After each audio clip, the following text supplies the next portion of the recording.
Hello everybody, welcome back to the channel. I'm Gebo the Shaman, and today we're talking about what happens when we have Mars placed in the 11th house in your birth chart.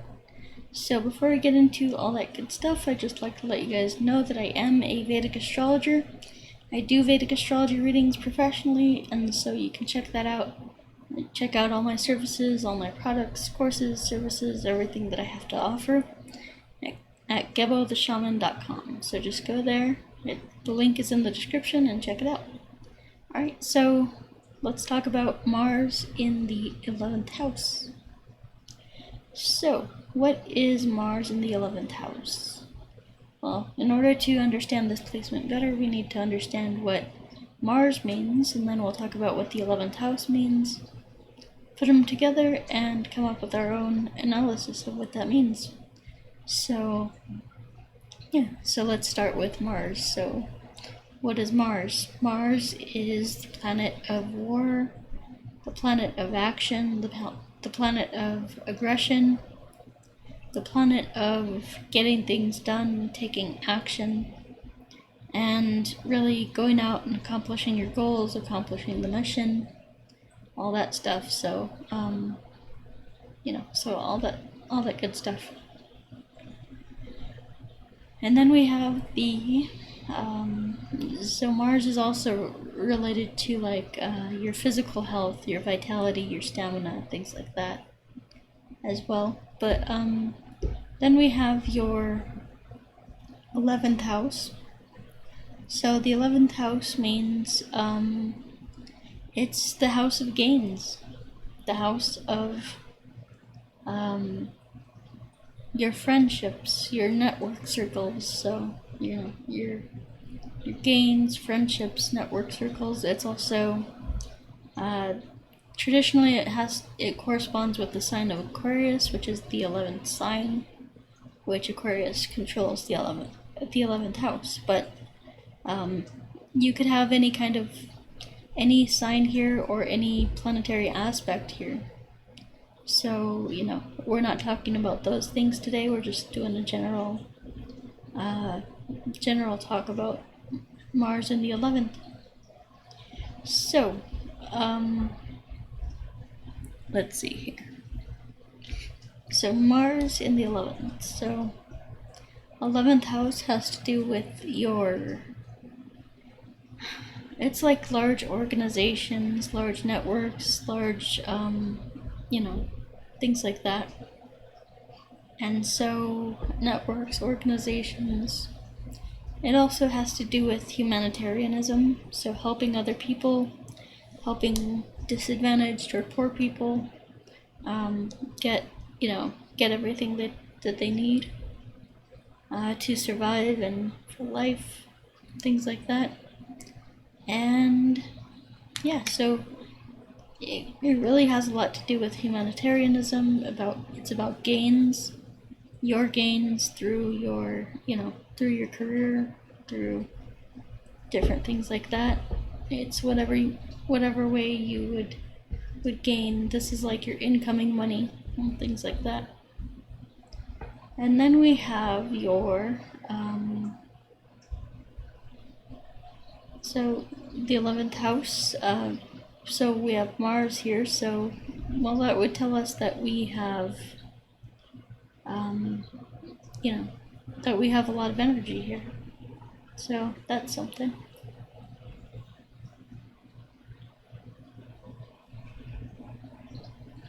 So Mars in the 11th house, that has to do with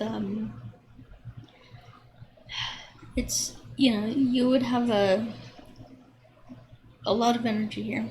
So it would depend on Mars's kind of position or dignity here.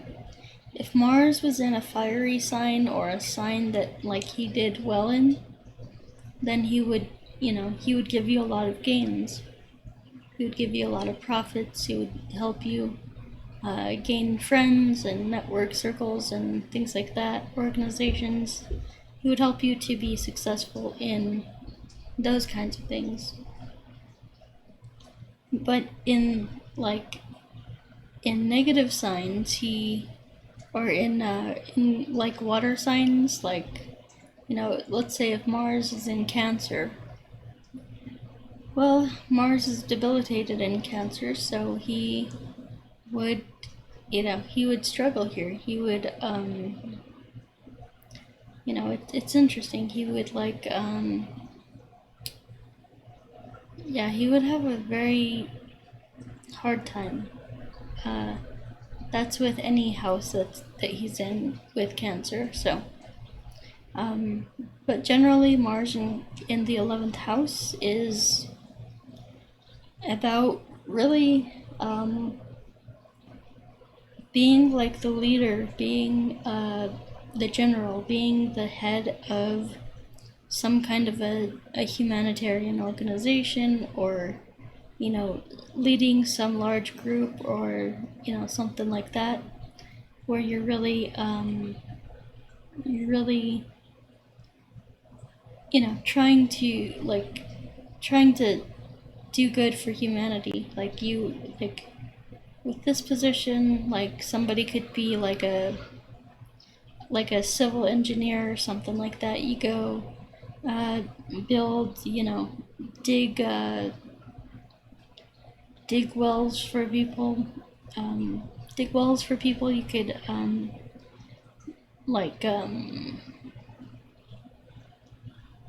you could do like humanitarian work like that, like helping people. Maybe if this is in Scorpio, like Scorpio is the surgeon, so like Doctors Without Borders, things like that.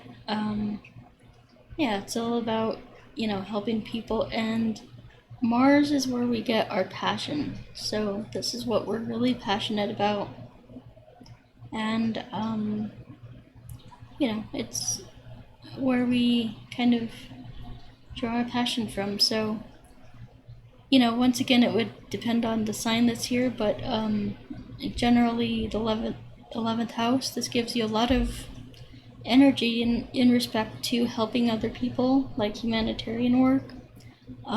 This helps you to gain friends, and gain like friends, and become the leader, the center of attention. With large groups or organizations or network circles, things like that. And so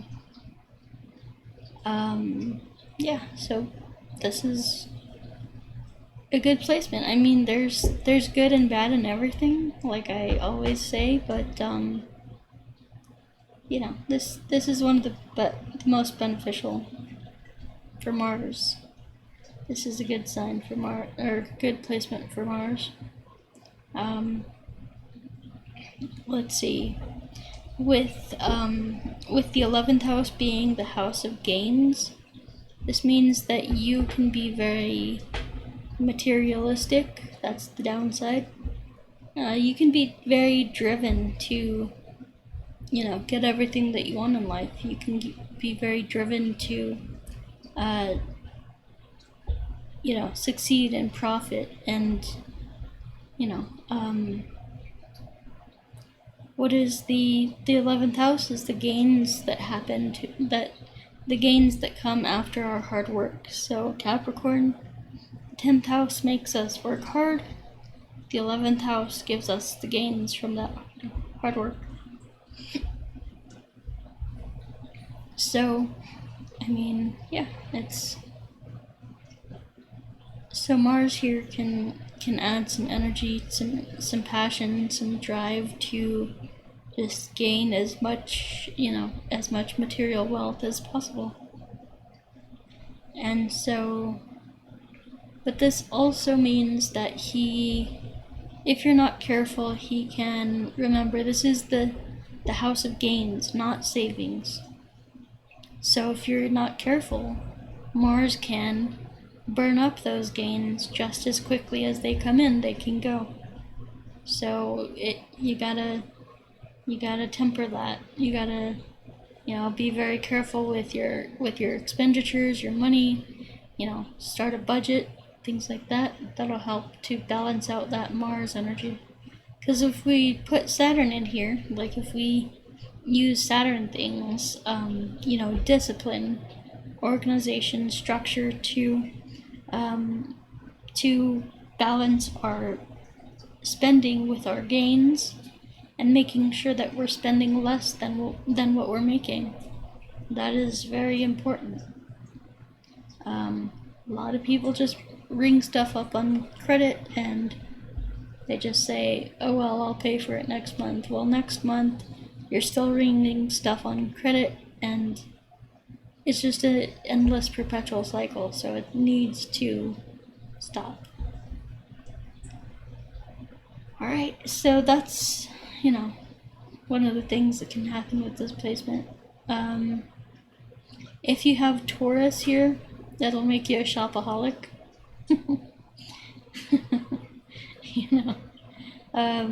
Just going out and buying whatever you like or whatever, and yeah, that's not a good thing, because you spend all the money that you earn on certain things, on your frivolous things that don't that don't pay a dividend. I mean, you either have assets or liabilities, so it's one of those things where it's like, is this an asset or is this a liability? If it's not making you any money, then it's a liability. Alright, so anyway, that does it for me for today. So if you are interested in anything that I have to offer, you can check all my services out right here at gebotheshaman.com, and you can see everything that I have listed there. So we have the Astrology certification course, and that is a awesome course about, that walks you through basically everything that I teach in Vedic astrology. And so, that's a great course. It walks you through, how to do a Vedic astrology reading from beginning to the end, from step A through step Z. And it is a very simple course. You don't need to be an astrology genius. You just have to follow the steps. And I explain everything to you and teach you about everything that I do in a Vedic astrology reading. So you can check that out. I also am I do offer Vedic astrology readings. I offer career consultations and career readings and relationship readings. So you can check those out. And then we have the birth time rectification. So, a lot of people getting into astrology, they love astrology, and that's great, and I encourage that. But a lot of times, people will not exactly know their exact time of birth, and it is important that you have that down to the minute. You can't just say, oh, I was born at 8:30, or I was born between 8 and 9. That's not accurate. Most people who were born at 8:30 were actually born at, let's say, 8:28, 8:27, so it can vary. So we need that exact minute of birth, and that's what I do with my birth time rectification service. And then we have the distance energy healing. This is on sale, guys, so I would definitely encourage you to check that out. The distance energy healing is on sale, and so that's great for overcoming your resentments, overcoming your any kind of illness that's going on with you, any kind of addiction, any kind of there's a whole bunch of things that people use that for. So yeah, distance energy healing. And then we have the career coaching and the life coaching. So, if you're one of those people who's struggling in life, you're depressed, you're sitting on the couch eating Cheetos all day, watching soap operas, crying, you need to get on your path and purpose. You need to understand what that is for you. And everybody is different, so, but it really doesn't benefit you to just waste your time sitting in front of the TV, just, moping and crying and whatever. You gotta get on your path, you gotta get on your purpose, so that's what I offer. So you can check that out. Career coaching, life coaching, then we have the ritual magic courses and the Qigong courses. So the Qigong. So right here I have the Cosmic Qigong, and then we have the Self-Transformation Challenge. And both of those are very powerful. I basically combined them and put them up on their own, special package for you. But yeah, I mean, some of that stuff is just so powerful and so unique and incredible, and it's awesome. So it's definitely changed my life. I was pretty miserable before I started Qigong, and it's really helped me in a lot of ways. So anyway, guys, that does it for me. I'm out of here. So you guys have a great day, and we will talk to you next time. Go ahead and like and subscribe and all that good stuff. Alright, peace.